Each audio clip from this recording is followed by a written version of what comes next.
Hi, John. Hello, Alex. Do you know what I hate? What do you hate? Heorot, the mighty hall of King Hrothgar. Oh, I think it's nice. Why don't you lay it? Well, all my friends got slaughtered there by a demon that thought we were being too loud. Oh, I just got drunk and bought some merch there. Anyway, we watched Beowulf. For Lambert. I wish we watched that one. Yes, the 1999. Here's just before we even start. This was a 3D movie? Yes. Because I didn't remember that. And then randomly the movie was just trying to stick spears at me like, what the hell's it? I'm like, oh, this must be a 3D thing. Yeah. Yeah. But this is also, this is where I will give Robert Zemeckis, Bobby S. Zemeckis, credit, is that I've never liked Ralph Bakshi, or Bakshi, however you say his name. Remind me who that is. He's... Oh, is that Wizards? Wizards, Yeah. Because he's big in doing rotoscoping. And I always hate it because rotoscoping, to me, limits what you can do. Because you have to film the actors doing it if you're going to trace over it later. Yeah. So you lose some of that, the freedom that you have with this animation thing. And while Robert Zemeckis used at the time, what was at the time this, amazing motion capture technology to bring, have actors do realistic movements and stuff like that, he still let the camera go nuts. And I think really playing into that 3D helped that. Because there are scenes, where you get like the spear tip is super close to your face, but then it like zooms out. Things that you probably would have a much harder time doing in the real world. And I did enjoy that aspect of it because I like that he wanted to go for realism, but still wanted that freedom. I think this movie would have been more impressive when I watched that at the time. But now it just looks like Pixar. It looks like an ad for a mobile game. Yeah. I'm expecting Kate Upton to come out and I'm Beowulf of the Uncanny Valley. The logo for it's Shangri-La Entertainment, and its logo is like the shittiest render of like a temple kind of house thing. And I'm like, oh, this is not starting strong like this. But all right. So let's talk about Beowulf. What do you remember about Beowulf before watching this? Not the movie. Like, were you a Beowulf reader in high school? I remember in our British literature class, we read Beowulf, and then we had a mock trial of Grendel, and I was Hrothgar. I remember you would get assigned different parts, and I was Hrothgar. I don't remember anything about it. Trial of Grendel? Yeah, about whether or not was Grendel really in the wrong, or was murdering a bunch of motherfuckers because they're loud? Yeah. Yeah. Wow, that's a good argument. Wow. Yeah. You're good. See? This guy's good. Yeah. But I was stuck being Hrothgar, so I couldn't make the argument. It was 20 plus years ago. I don't recall what the things, but I think that was the core of it. Was because I know that there's that Grendel book. Yeah. That's like, what if it's from his point of view or something? I don't think we read that. I don't recall. I read the Grendel book. I read Beowulf in high school. I think we covered it in college because I did a bit of Old English in college. See, I don't remember the whole last bit with the dragon. I just remember the Grendel and Grendel's mom bit. I remember the Grendel bit, maybe Grendel's mom, and I think I thought in the poem, the dragon bit was just kind of like a little throwaway, like, oh, and then they ended up dying to a dragon. But I don't really remember. Anyway, there's different scholarly thought about that, apparently, about how, do the two preface the third one, or is it just, this okay, Beowulf's awesome. He did this, and then oh, I've heard about this Beowulf guy. Guess what? I'm going to write a new story about him. He did this. Yeah. And he died. It's like a Charlemagne thing where it's probably just some king guy, but it's no. He was 12 foot tall,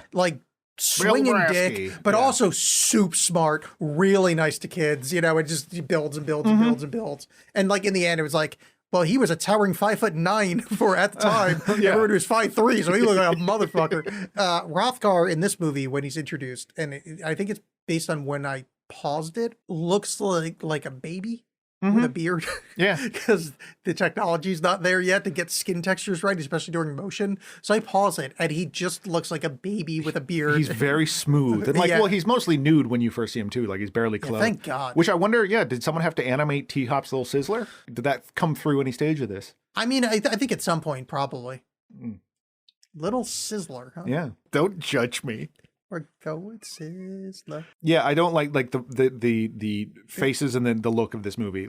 I don't like it. And it took me a lot to get into it because and this was someone who, when this came out, I probably would have been all about it. When that Final Fantasy movie came out, The Spirits Within, I was so excited and yes, this looks cool. No one seems like a dead-eyed homunculus. Whereas this one just felt, looking at it now, very bad. I like some of I think Malkovich, whoever played him, and I think it's mostly because his vocal performance. Sorry. John Malkovich I said played it backwards. How dare you jump on my 37 misspeaks per episode, and that is a very low number. Malkovich, I thought, looked great because they kind of model it after himself, and his vocal performance comes through really well. Yeah, like there was missing though. Like, I thought Beowulf sucked. Like his face looked stupid. Yeah. I didn't think it was well cast. What's his name? Ray Winstone. It did not work for me at all. No. I thought Hrothgar was fine. Mm-hmm. What's Hrothgar's wife's name? It's like Wheatlow or something. Yeah. Sweet and low. She's totally fine. Like, I didn't just dead faced, and then particularly when she's older, but still looks the same, just gray hair. Hrothgar's second in command, Mad-Eye Moody, I thought was perfect. Mm. Brendan Gleeson. Yeah, he's great, and I think his character design works. Maybe it's just beardy. But anyway, I love. I mean, for the non-human stuff, I love Grendel. I love the way Grendel looks. He's so nasty looking. It's gross when they introduce him in this early part, and he starts like scratching into his body because it's too loud. It's gross. But what's the deal with the blue fire? Was that like trying to cover up the look of the character? I think it was just to add some magic to it. To change. I don't know, because man, they go. Talking about whether or not Grendel is in the right to it. This movie is frankly way too sympathetic to Grendel in as much as I hate all the characters now. Because I felt so bad for Grendel. I mean, some of it's ridiculous when she's singing this very quiet song later and he's losing his mind about it. But Beowulf's just an ass. Everyone's just an ass. And this thing is in a lot of pain constantly. And you get the sense, at least I got the sense from the movie, that it's not just the loud music. It's just this thing's whole life is pain. This is the thing that should not be. And so when it's oh, look at how we're kicking his ass, feels gross. Did not like it. Yeah, I mean, he did slaughter an entire mead hall. Yeah. Because they were loud. Yeah. Turns out, though, he's mad at his dad, too. Still, he murdered an entire mead hall. I'm not saying murder is the right move here. I'm just saying that, I felt more on his side than these bunch of bullies. Yeah, I did like so since we're talking about Grendel being Hrothgar's son, I did like that the dragon at the end, who is Beowulf's son, it's Hrothgar's seed sucks so hard. He is just such an impotent piece of shit king that he never really fought any good battles. His shit is all lies, where Beowulf's is mostly there's a huge chunk of true, and then he just kind of exaggerates things. Mm-hmm. Is that so Hrothgar comes into Angelina Jolie, and out comes everything's terrible. Yeah. And then fucking Beowulf out comes a golden god that can turn into a fucking dragon, which is just kind of fun for the myth of Beowulf. Well, did it turn into a dragon, or was it a dragon? I don't fucking know. Yeah, because I had a question about the taxonomy of dragons. I don't understand what Grendel's mom is. Also, hey, way to be productive. How about give her a fucking name? It's not defined by your male son. Yeah, I think for this movie trying to make kind of a comment on toxic masculinity, it doesn't do great for its women characters.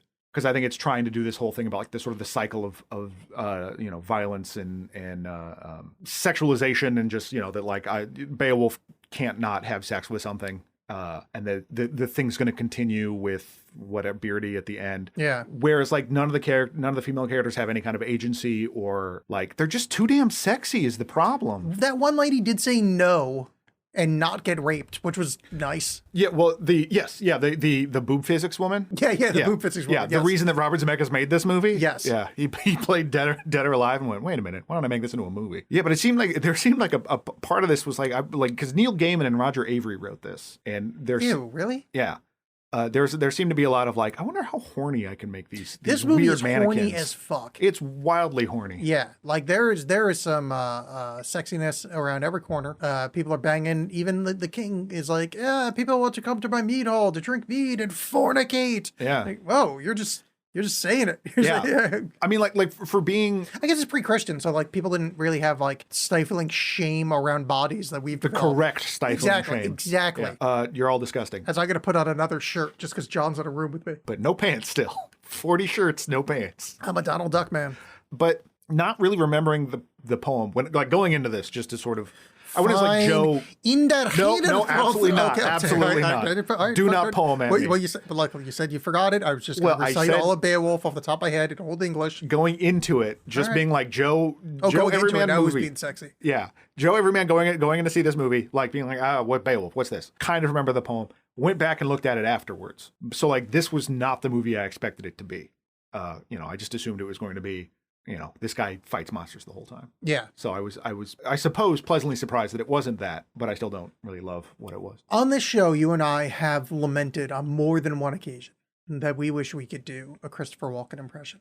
Mm-hmm. And I'm going to tell you right now that I take back all of that. I rescind those statements. Okay. I wish I could do a John Malkovich impression. Yeah. Just so I could say, where's my mead? You're spilling it. You're spilling it. That like exactitude of enunciation in that Malkovich-y, it is so perfect. I had to rewind the line of "Where's my meat? You're spilling it." It's just so. That's Woody Allen, but like, oh, it's so like, but God damn it, I want that impression. Or when he tells him like, "I'm sure your imagination is swimming with sea monsters." Yeah, like just the the cat, just the acid on that line. So is so good, great. And he's got that weird kind of Walken like delivery. I mean, it's not as bad as Walken, but he's got that kind of. He's got a particular cadence. Yeah, there's just there's a thing to it. I'm like, I want it so bad. Why am I so untalented? Yeah, he's perfect. It's like, you ever see Burn After Reading? Yes. Yeah, like his character in that too, same kind of like just anger and shittiness. Love it. Although that character is much more sort of bombastic. But I think some of the dead-faced stuff works better, like you said, for his character, because he is this sort of dry asshole, and Malkovich kind of has that kind of hangdog expression a little bit anyway. Oh, that has nothing to do with what we were just saying. Sorry, did you have more to that point? Nope, that was it. I wanted to bring this up earlier, and it probably doesn't need to happen now, but I wanted to point out that I realized that watching this, that in my old man, senility-addled brain, only in this order, I have conflated Beowulf with the Epic of Gilgamesh. Because it's like this strong fucking, ropey fucking swole dude that goes out and beats the shit out of people. There's a monster. Yeah. But what's weird is that if I bring up the Epic of Gilgamesh, I would never even remotely think of Beowulf. There's this weird like kind of bleed from one direction. And it's the strangest fucking thing. Because I was watching this like, I thought he had like a friend that became a more. I'm like, oh no, that's fucking Epic Gilgamesh. Like, I feel like this has happened on the show, but it's kind of like the Bill Pullman, Bill Paxton thing. I feel like people always think Bill Paxton is Bill Pullman, but it's never t'other way. I feel like people. I'm a Switch guy. I'm a Switch hater. Okay. Yeah, I'm by Bill. You're by Paxton. I'm by Paxton.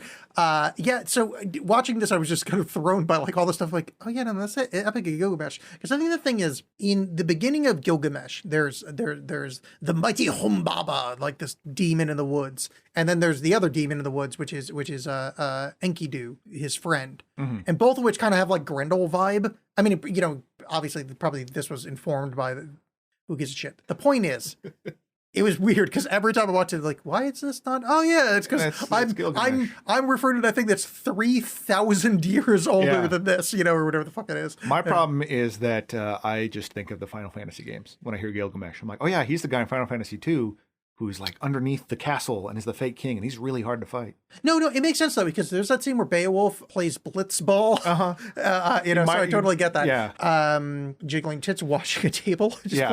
Like that. Yeah, there was so much. I mean, that felt very much like, look what we can do. Because I mean, there are critics. I want to say it was maybe Roger Ebert that has referred to Robert Zemeckis before as like one of cinema's great tinkerers. Because he's always up to some shit. Forrest Gump was all about like, look at how I can put Tom Hanks in different historical contexts. He follows the way of the leaf. Who Framed Roger Rabbit, putting animation and live action together. He did that. Shit, I didn't put the... Yeah. Oh, that honestly, I don't mean to interrupt you here. That illuminates this movie so much better. I didn't even put together that this is Who Framed Roger Rabbit guy. This is such the natural progression from that. Yeah. He did that awful Welcome to Marwen movie that came out like a year or two ago. I saw it. And then like he was going to, and it fortunately got scrapped, he was going to do like a CG version of Yellow Submarine. And there's like one small clip of it that exists online, and it looks exactly like the fucking Illumination, like the Minions kind of thing. Yeah. I don't know, because everything has to look the same. We need to redo it so everything looks the fucking same, I guess. Like, we need to take whatever charm it had. And it's not, I mean, Yellow Submarine's not a great movie, but I enjoy it. And, but yeah, making it just look like any other CG movie that's there, why would you do that? So this comes up pretty often on the show, wherein I bring up a major pop culture thing and you haven't seen it, mostly superhero based. I've never seen Yellow Submarine. Yeah, it's not. I just saw it when I was younger. Oh no, but it's one of those kind of major touchstones. Yeah. Like that is an incredibly famous thing. I actually like the Beatles, but just literally never seen it. I don't even think I've seen like a still of it. Yeah, it's wild. That might be the Magic School Bus I'm thinking of. Yeah, I quite possibly. I like the style of it. I like that kind of animation that it has. I mean, I'm not nothing against it. It's just. It's one of those weird, like, I'm the pop culture guy. Like, I watch the dumb shit on this show. Like, like, I'm the artisanal fancy stuff. And like, oh, you brought up Gedivin. You brought up I mean, look, obviously we're friends for a reason. Slime City. I'm just like, if one of us, if there's a chance of somebody seeing like an indie weird, artsy thing, look, the money's on you. You know, it's right. I don't read books. I just watch this stuff. Yeah. Here's a question I have. Yeah, please. I would love to answer your question with something stupid, probably about tits. Why does Beowulf take the cool mead flagon to the cave? I'm jumping ahead a little bit, but I'm. Oh, it's fine. Well, I mean, we're pretty close. Yeah, Hrothgar's got this flagon. No, that he drinks you're mead right. I know, but I'm just telling the audience. Oh yeah, sorry. I forgot we do a show. I thought we were just also in my apartment talking to each other. But after he dispatches Grendel, or they think he dispatches Grendel, which is a whole thing. Well, he does dispatch. He fucking knocks his arm off and Grendel's dead. Yeah. I mean, they don't know that he's officially dead yet, but he's pretty much dispatched. He's just mostly dead. But Beowulf gets super nude to fight him. Is that canonical? Is that I wasn't sure if that was this being horny or if that was like, because his reason is that he doesn't have a sword, so I'm not going to have a sword. Which I got a whole thing. I don't know the dates very well, and that's problematic. But when the Romans were like super far north, they described the kind of, I'm going to say Norsemen, and shut up people at home if you know history better, you probably do, but like basically they went north and found white people tribes. And they were described as fighting in the nude. Like they were such like barbarian, like dick swinging fucking guys that they fight in the nude. This is written from a non-Roman perspective, but it is Old English, so I'd assume post-Roman. So I'd assume that's post-Roman. By the way, my favorite new rapper. I think I would assume that other strong people from somewhere else being nude in the poem is totally fine. Okay, but I did like the scene where they animated Hrothgar's wife just eyeballing the shit out of Beowulf's junk. Well, I mean, she is just laser beams at his jerkin. They Austin Powers it up a bit, where like it's expertly hidden by different objects, it is including very Austin Powers. Yeah. There's a lot of steam that doesn't really work with physics, but I guess they couldn't animate a dong. Right. Yeah. Because also that leads to Grendel. Smooth as a Ken doll. Yeah, and then because there's one point when they're fighting Grendel, which is so awesome how Beowulf just kind of hangs back and lets all his men get murdered. Yeah, real cool. What a great guy. Yeah. Where like he like slides under Grendel and the camera like swoops down and follows him and like you get crotch cam as they're stabbing Grendel in the groin. And yes. That was brutal. The part that got me with Grendel is that he's got the spittle dripping from his lip, and that's just wondering if this was stop motion. Which I guess it's CGI, but yeah, it reminds me of Nightmare Before Christmas. If you remember the part where Jack the Pumpkin King leaves, he comes out of some water at some point, and there's these kind of meaty drops of water falling off of him, and like, why is it animated? Like maybe they just use that as reference points, but like it was just this very like stop motion kind of, but it makes the otherness of him work really well. Yeah, just all the textures on him and just the oozing and whatever was great. Yeah, they really monstered him up, which I think is even more, bums me out even more that they went they decided to make Grendel's mother super hot instead of a monster. I was kind of hoping she'd be more of I don't remember that from the poem either. If there was some kind of banging. I don't know. They're from what I've read afterwards. That's a thing they added. That's my memory, but that was a really long time ago. He goes to the cave, and that's where he fights her. But he only comes back with Grendel's head. Like, so there's not any, I don't believe he has a trophy of him having killed her, but this went like, well, what if he banged her instead? I killed her with my sword. Yeah. And they're But like, oh, you assume sword, but he actually means his, you know. Well, see, and so that's a question I have, or I guess more of a criticism that I have of the movie, where it's, so you routinely have the sword being sort of Beowulf's manhood, at one point, like literally covering up his manhood. When he's telling the story about fighting the sea monsters, even in his telling of it, you kind of get the revealed truth where he ran into a mermaid and then has sex with a mermaid. Yeah. And into doing so, like right before drops his sword, goes to go fight Angelina Jolie. She grasps his sword very phallically and melts it in his hand. Yes, that is, yeah. Then he saves the day by dropping his sword and using his bare hands. Yeah. So what's the metaphor for the sword here? Like, is the sword your manhood? Is the sword, Well, what's now that I here? know that this is written by Neil Gaiman, I can actually posit this a lot, is that the subtle message is that if you drop your sword and use your hands in a more feminine thing, because you're like at the end he embraces the heart of the dragon with his hand, is you're dropping the masculinity and using the assertive masculine feminine force, and that's the way you would win. He sacrifices his arm but that's been bad because his sword. He stopped fighting the sea monsters and lost to go have sex with this mermaid. Yeah. He didn't kill Angelina Jolie to go have sex with her, but now it's good.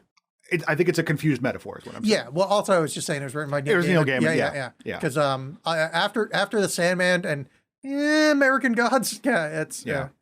And I kind of attribute some of the horniness to Roger Avery. For Oh, good or so ill. Neil Gaiman is not a Because horny... Neil Gaiman just doesn't talk to me as a horny guy, but Roger Avery, John, I just want to point out something that here's a good team chant. You like going to hockey games and timber games. And, you're like a big... I love... See, here's the thing. I love chanting. I don't care about what goes on in the game. I just love Pickles, doing the kind of minor league team.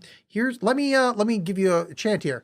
We'll kick your asses and take your lasses. Yes. Because here's the thing: what people love in Portland is chanting about rape. Mm-hmm. Yeah. Because here's the thing: that the second you can kind of feel for these people, they just had a Beowulf's tribe just got the shit kicked out of them. The next thing they do is chant about how all over Northern Europe they've gone and destroyed towns and took women violently. It is a gross thing. And this isn't like a movie that came out in the 70s. This movie came out when we were aware of that. And that's fine. Like, I'm not trying to make the past more delicate. But these are the heroes. Well, yeah, and that's just don't have that rhyme. That's part of my problem is that, like, you obviously, like, the moral universe that we already talked about, the moral universe when this epic poem was written is a lot different than what we have now. And this movie wants to have these undercurrents of, like, turns out toxic masculinity is bad, but doing that in this way that's not, these guys are bad, yeah, but not in a way that I want to, like, spend time with them or they're interesting. And so they have this thing where, like, yeah, we're raping, but we're not going to explicitly say it, but we'll just do this kind of like, yes, women are our property. Like, I don't think there's a counterpoint. There's a successful enough counterpoint to that. The only counterpoint is that one scene where his, like, one of Beowulf's people was trying to fuck that lady, and she's like, nah, I said no. Yeah. He tries to force issue, and she says, I said no. Yes. And then, like, they didn't explicitly show the end of that, so, like, I guess, yeah, good guy. Yeah, I mean, that was something I was kind of thinking about, like, yes, the reasonable Vikings. Yeah. But not that I wanted to see CG rape. I can do without that. No, I'm very glad that didn't happen. I'm glad there wasn't any, like, actual CG fucking. But it's just, like, I why was that even there?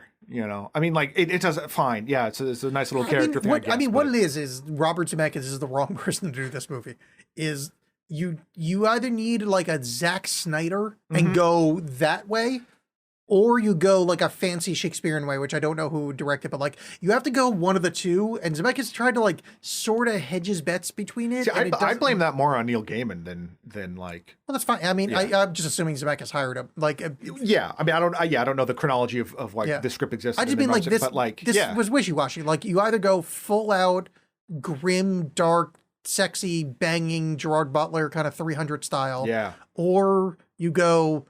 Forsooth, make it really soft and like, oh, I here cometh across the waves, and the waves lappeth upon the, like, just go that way. It's kind of like with Beowulf himself, where they make him this braggart and like almost like Baron Munchausen like bullshitter. Yeah. But then he can actually back it up and do it, which I got kind of annoyed by that. Of just like I'd rather. I know it's cartoonish to just be like you need to be one way or the other, but I think it's because I already didn't like him. Yeah. And then I was just looking for more reasons to not like him. A lot of that is voice acting too. It's not a likable voice. Yeah. I think if he had like a more likable voice, it would kind of get away. Because I did like that part where he tells the story of the sea monsters, and he said Malkovich is like, "What? I heard you fought 30." He's like 9, and then they cut to his band. He's like, "There's 3 last time he told it." But the fact is, he showed a small amount of humility, saying, "I don't agree to the 30." Yeah. But then also elevated it to the 9. But then you go to his men. Better voice acting. We may have.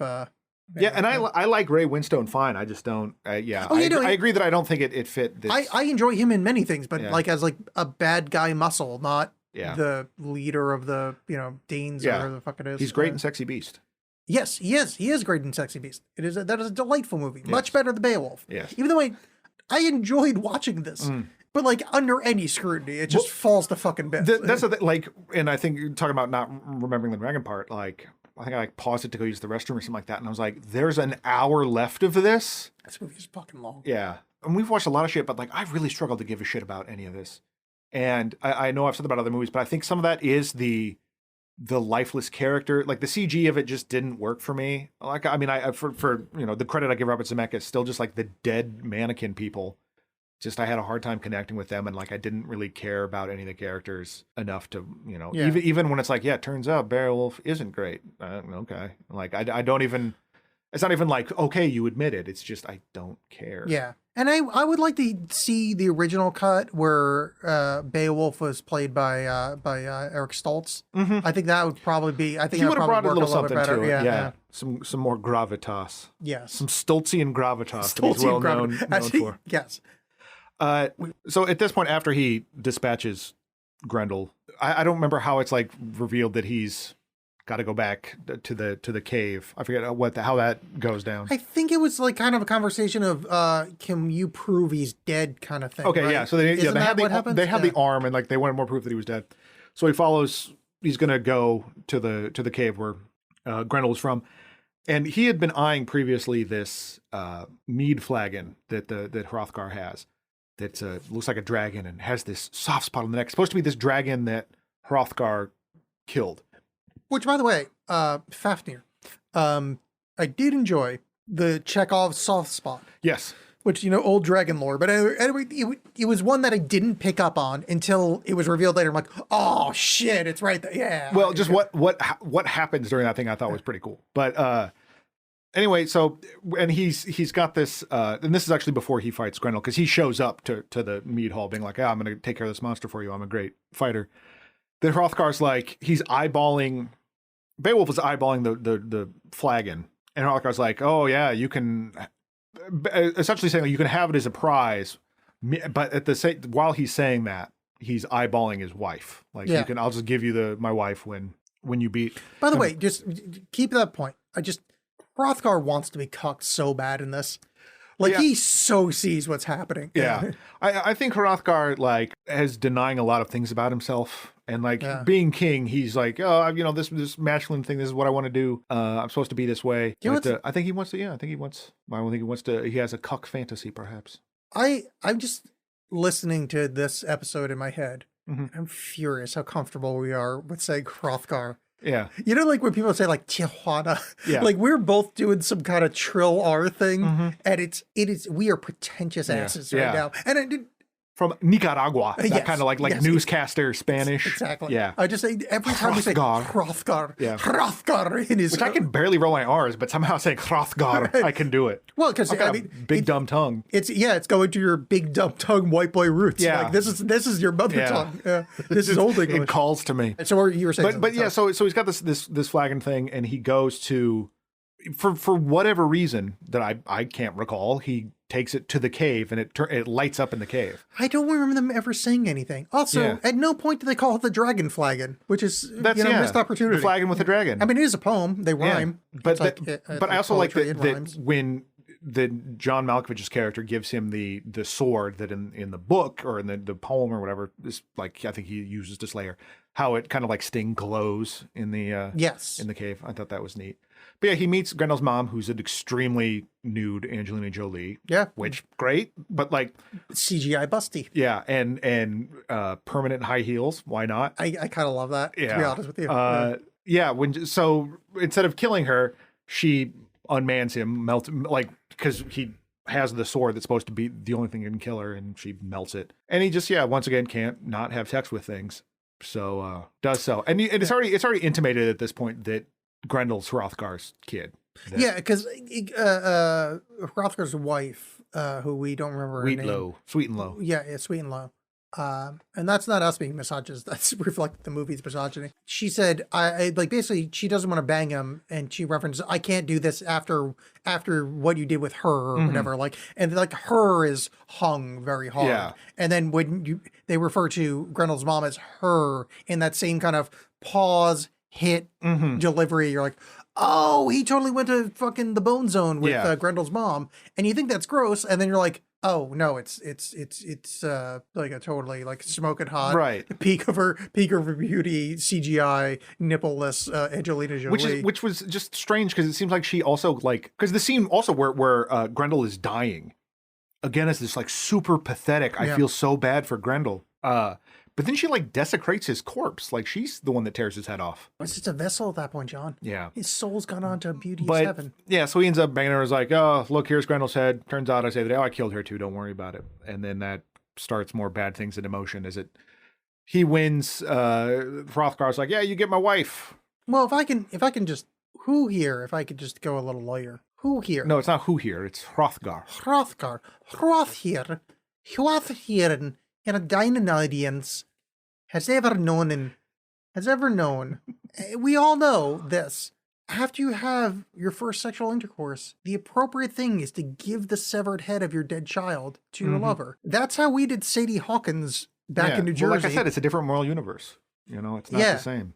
They hadn't, Christianity brought that. I feel like it's 1-to-1. I just have a whole problem with it, that whole element to it of because of your this sort of, they want to claim it's like this toxic masculinity that it births these monsters and that the cycle is going to continue. But at the same time, I feel like the problem is these bitches is too damn sexy is the damn problem. You know what I mean? Like it doesn't put the onus on them. It's that Angelina Jolie's this incredibly hot person. What are you gonna do? It's the other problem. Suck you bust versus suck you bust. Suck you bust. But that one joke what was it's Constantine, I think. Was that the succubus joke? Yes. Yeah, that was so bad. I love it. But I think that's the only time anybody from the audience has ever commented specifically on a joke to me. I'm like, oh, it makes me feel better. It makes me feel better embarrassing myself in public and people thinking this is what I'm like. I enjoy that. But so then Anthony Hopkins is like, oh great, my kingdom's saved. My you win my bride and my kingdom. I'm just gonna go kill myself now. See ya. I actually do somewhat like this. What I think, it's slightly inelegant, but when she melts the sword that Beowulf brought in, because that's from Malkovich, which is like the kind of right hand man of the king. So I think that's the king's masculinity being melted, and he basically just went, I just got royally fucking cucked. There's nothing for me to do here. I'm just going to have whatever dignity I have left. I'm just going to walk off the goddamn parapet. Like there's no, what the hell else is left here? I did kind of like that as him realizing I'm just a drunk fat guy. I don't question why he did it. Like I totally, it makes, I like how immediate it was. We're just like, goodbye everybody. And then, you flash forward to 50 some years where Beowulf is old. He and his wife don't have sex. He can't really have sex because the Ursula, his concubine, play for him, and he's like, "Oh I'm feeling my age today. I couldn't possibly." I constantly have busty serving wenches throwing themselves at me. I'm like, can't, darling. I worked a full day at the office. Mr. Happy ain't gonna be happy tonight. With Sweet and Low's character, so part of was it that Anthony Hopkins went to her because Sweet and Low wasn't having male children, or just, it wasn't satisfying. So then she has this sort of sexual jealousy that he went and banged. Oh, no, I think I have an answer to this, actually, like without me saying something stupid. What I think happened is he fucked Grendel's mom and made a pact saying, you won't attack our village. That's what the whole, as long as this horn is in your possession, right, you can't attack it. Then he told Sweet and Low, or whatever the hell it is, about it. And that's when she got too disgusted to ever fuck him. Okay. So I think it was more like he became intimate with her enough to admit what happened to Grendel's mom. So that happened before he was with Sweet and Low. At least before his seed ever took soil. Because it's what I mean by that, he made cumsies. Yes, thank you. Oh, the old English cumsies. Yeah. Because it's basically like so again, you have this female character who, again, in the movie about sort of supposed to be about toxic masculinity, that she is this, she's not having sex with Hrothgar and is disgusted by him, and then she's given away as this prize, and then she doesn't have sex with Beowulf, either because she's the prize and she resents that, or because he had sex with Mother. It's not really clear. I don't know if she does the same thing, but like, she doesn't really have a character other than to like further plot elements for these guys. I just realized there's another read to this. That once you sleep with Grendel's mom, she like basically like steals all of your seed. So maybe they did try to fuck, and maybe Hrothgar even had sex with her, and Beowulf had sex with her. So the melting of the sword is like literally. Like once. Yeah, that's. I'm kind of annoyed I thought about that, because that actually lends a level of it dissolves some of the issues I have with like Robin Wright's character, but it's still in the context of the whole movie and the sort of the lack of, in a movie about that's ostensibly about the problem of toxic masculinity, that having bad female characters isn't great. And again, having like, well, the problem is this damn woman took all my power. Yeah. I see what you're saying. Now, what about the part where Beowulf rolls down the hill screaming, "As you wish"? And Sweet and Low realizes that that was actually Wesley that she knew, the stable boy. I don't know what you're referencing. It's The Princess Bride. Never seen it. I can't keep that going. Of course, The Princess Bride. I know. Yeah, of course, you've seen The Princess Bride. I would be like, as much as I don't want to do a Jaws on that, I would force you to do a Patreon on it just to make you watch it. It's a wonderful film. Yeah, no, it's great. I don't want to watch it, but like, it's great. Yeah. I'm happy I remember it. I'm happy to remember it. Yeah. Please don't remake it. Yeah. In 5, 4, 3, 2. Netflix announces later. You in this flash forward, someone shows up with the flagon. There's Malkovich. Well, it's Malkovich's like kid basically, because it's not Ulfer. Because like there's it doesn't matter. I don't remember. There's one that's like burned later, and I thought that was like his. I don't remember. Yeah, you could. Whatever. It doesn't matter. Someone shows up with the flagon. The whole thing was that as long as Beowulf left that flagon with the mother, that it would be fine. She would leave everyone alone. Well, now she's pissed about that, I guess, or maybe that was part of her grand design. I don't know. Flagon's out, so he goes to try to return it, and she's pissed and has given birth to a dragon, because that's where dragons come from. Yeah.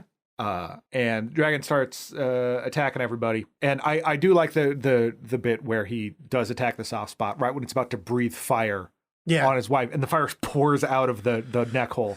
This whole sequence is gorgeous. Yeah. Like where he realizes that he can't get to the heart, so he basically cuts his fucking arm off. Yeah. So he's hanging from his mail.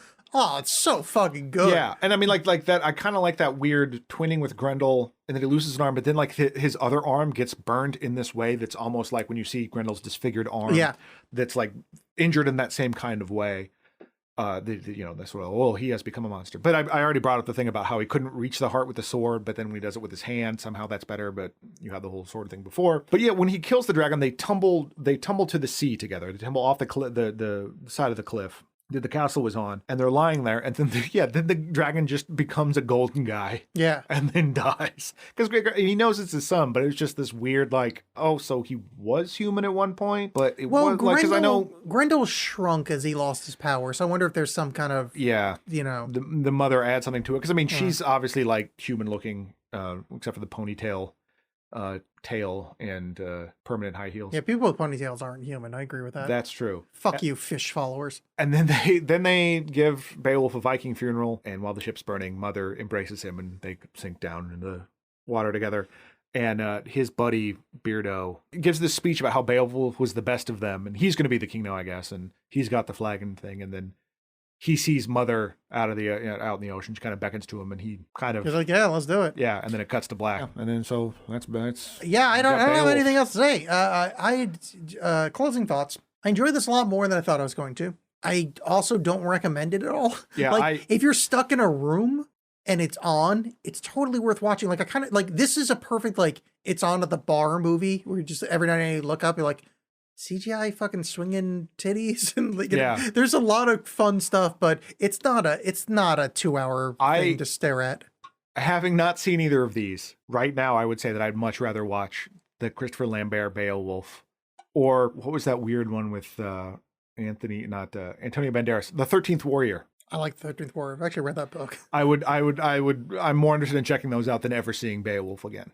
Yeah. Maybe we should do really like a short Patreon of the Lambert Beowulf. Like literally like 15 minutes. Why did we sit through this? Am I going to turn down watching a Christopher Lambert movie? Never. Oh, because I should, but I won't. There's a great one with, I forget what it's called, but it's him and Ice-T, and they're like fighting each other, and it's great. I forget what it's called. That sounds great. Yeah. I'm already on board. So Beowulf. Make your own decisions. I'm not your fucking dad. Go watch other CG movies. I don't know. Possibly. Go watch Minions. Yeah, I did another pop culture thing. Never seen a Minion. John. Yes. We need to tell the audience about recommendations for things. Yeah, we do. I'm going to go first because I didn't clear this with you and I don't know if you have something planned. I am a fan of the Robert Jordan Wheel of Time, the books. And by a fan, I mean there's 15 of them. He wrote 12 and 6 of them are good. All right. But the story is delightful. And if you know how to speed read during parts that are obviously just boring, they're really good. Yes, I've read Game of Thrones. Oh, it's so much worse than Game of Thrones for that. Like it is. Dude has no idea how to edit. But Amazon Prime did, and it's currently putting out episodes of a serialized version of it called The Wheel of Time. Oh. And I've watched the first 6 episodes. And it is the production budget, or whatever you'd call it, is the CW level. Which, in the modern day, it actually looks pretty good-ish, but also really terrible. Like you can just see budget where it's like, hey, that CGI would look good if you had like $50,000 more to do this shot. You know, the person that plays Moraine, who is the lead kind of they call the Aes Sedai. They're basically the Bene Gesserit of that. I mispronounced that. Hrothgar, the Bene Gesserit. But Moraine Sedai is played by Rosalind Pike, who's been in a bunch of stuff that you might know because you're better at that thing than me. She's great. The person that plays Matt Cotton, who is one of the best characters in the book, hits it out of the park. Nineveh, which I don't know how to say out loud, is great. There's a few like really standout characters, but there's a few really miscast, really poorly translated from the books. Like the guy that plays Tom Marilyn is just terrible. So if you're a Wheel of Time fan, you've already watched this and this is pointless to you.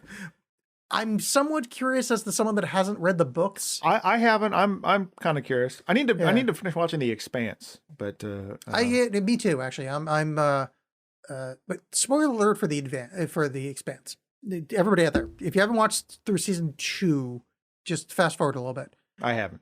Oh, you haven't? No, I got to season 2. Oh, Jesus. Okay. Yeah. Oh, well, then I'm glad I didn't spoil that. Yeah. I assumed there's like 6 seasons. I assumed when you said you have to finish it, you were more than just. I've been playing a role playing game. Okay. Yeah. If I know the proto molecule exists. That's about. Then there's no Mormons, space Mormons. All right. So the point is, Wheel of Time. I'm interested in what people that haven't read the book, much like the Cowboy Bebop live action, where I think it's objectively bad, but having watched the anime, it's kind of really interesting of like I can't, like it's like some kind of like when you touch your tooth when it hurts and you just keep touching it, it's like this is interesting to me for some reason. Yeah, I get that. I just keep wanting to do this. Hey John, you have anything to recommend to the audience? Yeah, I've got 2. One, I just saw it last night. The Power of the Dog. It's available on Netflix. I got to see it on the big screen at the Hollywood Theater. Jane Campion movie, amazing. Benedict Cumberbatch, fantastic. I haven't seen him be really great in something in a long time. Not that he's bad, but I just feel like, when you get trapped in the Marvel verse and all this stuff, but like played a character very not his type, and it's great, like very tense and like went in a lot of unexpected places. You feel like the story's going to go one way and then it kind of goes another way. I don't want to say too much because watching it all kind of unfold is the joy of it. Beautiful movie, just gorgeous vistas, and just very well shot. Jane Campion, who I'm largely unfamiliar with, like I've really only seen Top of the Lake, which was a decent series. Top of the Lake I liked. Yeah, I thought the first season kind of wrapped up very like a little patly, and I never went to season 2, but I really liked it. But I've never seen The Piano or some of her other works. But it definitely made me want to check out more. The Piano was the same as... I didn't realize Piano was... I like The Piano as well. Yeah, never seen it. But second one, and we already talked about this a little bit, but like, I know I can get a little sort of like arty, indie, maybe experimental films on here, so bear with me. But it's a little movie called The Matrix. The Matrix? The Matrix. Oh, so it's like dancing around the maypole, like a tricks, like the Latin root for it's like about a young the Trix woman. rabbit. Yeah. It's the folk horror about the Trix rabbit. There's never been a more apt description of our personalities. Where Trix, I went, the Latin root for young women, and you went the serial rabbit. Yeah. And I don't mean that in the I'm smart, you're dumb thing. No. Like, no, it's that I'm dumb in a nerdy Roman way, and you went for rabbit, and it's perfect. You're like, I read book. I'm like, food. Me wanting food. No, but I got to see that. I rewatched that recently, and that thing still holds up. Yeah. And it's very interesting, particularly now, the way our relationship to technology now versus what it was then, how hopeful and all this stuff that like, oh my God, you could put kung fu just directly into someone's brain. Think how cool that would be. And now it's like, well, what else are they putting in there? Like what data are they tracking? Whatever. But it's still, it's fun. It's a fantastic universe. The action scenes are still great. And I actually, for a movie that I've seen several times, I picked up some new things this time. For example, like I didn't, the whole time they're giving this whole speech, regularly they tell Neo about how if you see a Matrix or you see an agent run away, you can't beat an agent, all this stuff. And granted, he successfully like destroys Agent Smith as far as the first one goes. But Trinity is the first one that kills the agent. Like when he's fighting that one guy, just one of the agents, totally. And she shoots him in the head. Technically, I guess maybe she's the one. But I don't know. Whatever, but like I had so much fun watching it, and I don't want to go back and watch the sequels. So rarely of it in this position. This is delightful. I did the exact same thing recently. I rewatched the Matrix trilogy, and the first one it held up in every way that it shouldn't. It is so perfect. The fact that the technology ages badly works because it's like, well, this is a representation of 1999. So it's perfect. It just so much like just beautiful chef's kiss.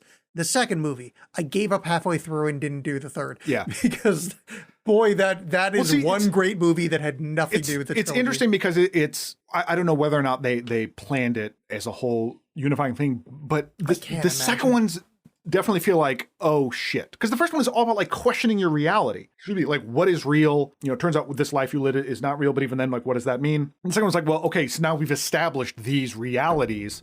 We need to flesh them out.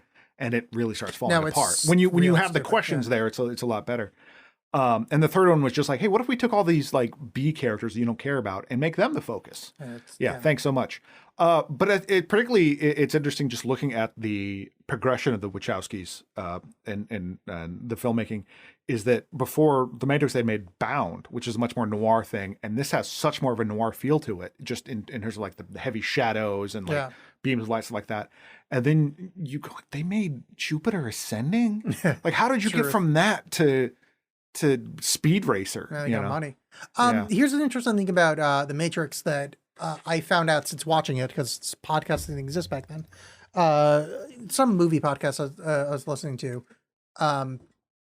was talking about Switch.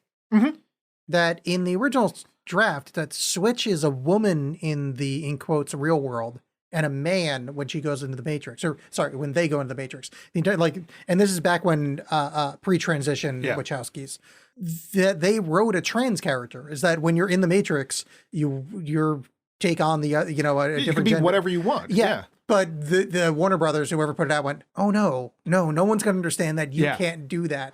But it's so interesting in the world we live in now that, not to say that like, we live in this idyllic future where everybody's accepted, but I don't think there would be as big of a pause to have a trans character in a movie. But you think about how recent that was. We're just even the concept of like switching gender. It was too confusing to put in a movie. Wait a minute, two dudes kissing? What? Yeah, totally. Yeah. Yeah. It's just an interesting thing to look back on from the world of 1999 till now. Yeah. But yeah, there's I feel weird just being like, oh, this classic, action movie, you should watch it. But The Matrix is great. It still holds up. It's funny. It's one of those things where sometimes classics, like I always go back to with Casablanca. It's famous for being famous, but honestly, it's actually a good movie. Yeah. It's not one of those ones that's just like, oh, you need to have seen this. Like I did the thing. Like I think The Godfather is one of the most overrated movies that's ever existed. It's overrated. Okay, well, cool. No, it's fine. Look, we've all heard your Muppet impression. But the fact is, the Casablanca is rated well. Mm-hmm. It is an accurate rating.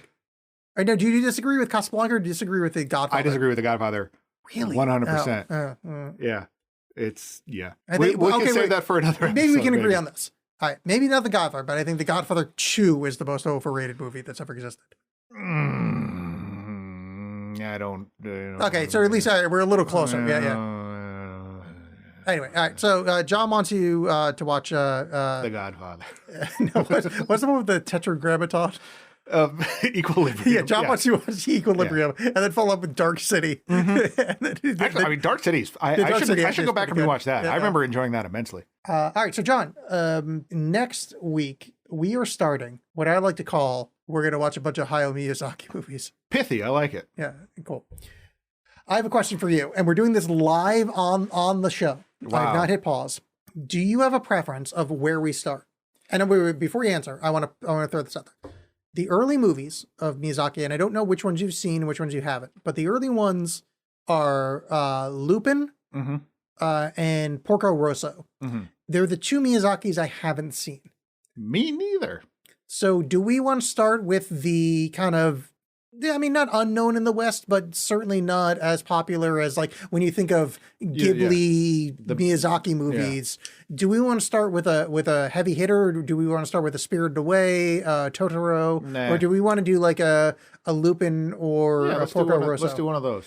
For me, my leaning is more Porco Rosso. Yeah, for no reason other than it's a pig flying a plane, and that seems kind of awesome. It's also not part of a larger thing. You know what I mean? Like Lupin, it's a whole deal. Yeah. Like if we're gonna do Miyazaki, let's do. Not that Lupin is like lesser than or something like that, but it's like let's. No, but this is do a Miyazaki. Cool. All right, so ladies and gentlemen, for the first time ever, you've heard us decide on a movie. For next time, we are going to watch Porco Rosso. Porco Rosso. Yeah. I got nothing to say about it. I haven't seen it. It's one of the few Miyazakis I haven't seen. Yeah. So getting anime up in this. Yeah, it's going to be good. So we'll see you next time. Please remember to rate, review, subscribe, which I never say, but if you don't want to join the Patreon, patreon.com/AlexSmallAnnounce with 2 X's, there's links everywhere. But if you don't want to do that, which I totally understand, if you're on a podcatcher that leaves reviews, leave a review. It's actually very helpful because, if you're looking at a show, if you're trying to find, like, you're looking at movies and you see one movie podcast has 1,000 ratings of 5-star and the other one has 7, I think I know which one I'm going for. So, get us up there. And we are the only not true crime podcast. So please, support that. Try to get other ones out there. We're just trying to, get this doughy white guys having opinions about movies genre of podcasting back out there. Because I think it was, I liked where you're going with that at first. Because here's the thing, is that in comparison to true crime, doughy white guys reviewing cinema is like 1% of the podcast market. Yeah. Oh, yeah. I mean, the thing is, 7 years ago, we had 90%. We had a 90 share.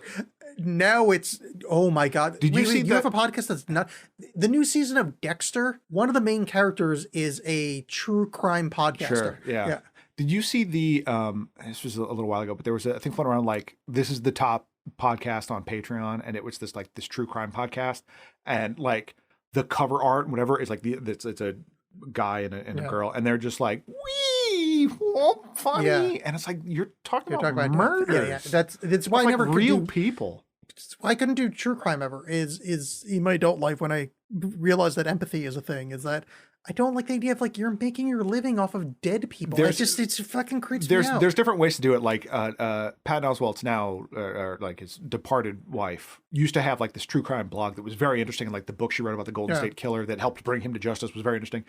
But there's some things like, I think it's called The Sword and Scale, that's just fucking like so exploitative. That's the gross. stuff that, it's that. Someone suggested that to me, and it was like, there's one part where it was this guy killed another guy, made a YouTube video of it, and it was, here's some kids' reactions to watching this video. And it's like, that's fucking gross, man. Like, ugh. Like treating murder as like this flippant thing is, I don't know. I don't like it. I agree with you, and there's nothing more exploitative than that. So anyway, you should join our Patreon, patreon.com/AlexBollen, ALEXBOLLEN. You should do that. If you can't, rate, review, subscribe. If you can't do that, if you see us post an episode, just click retweet. Just give a chance. No one's listening at this point, but please, for the love of God, help us, because John and I are the worst marketers that have ever existed in the history of podcasting. We're deep into the podcast mob. They're going to take our thumbs. Yeah, that's fine. Maybe we could do a true crime story about people that took our thumbs. Yeah. All right, so that's it. We'll see you next time. Bye. Bye-bye.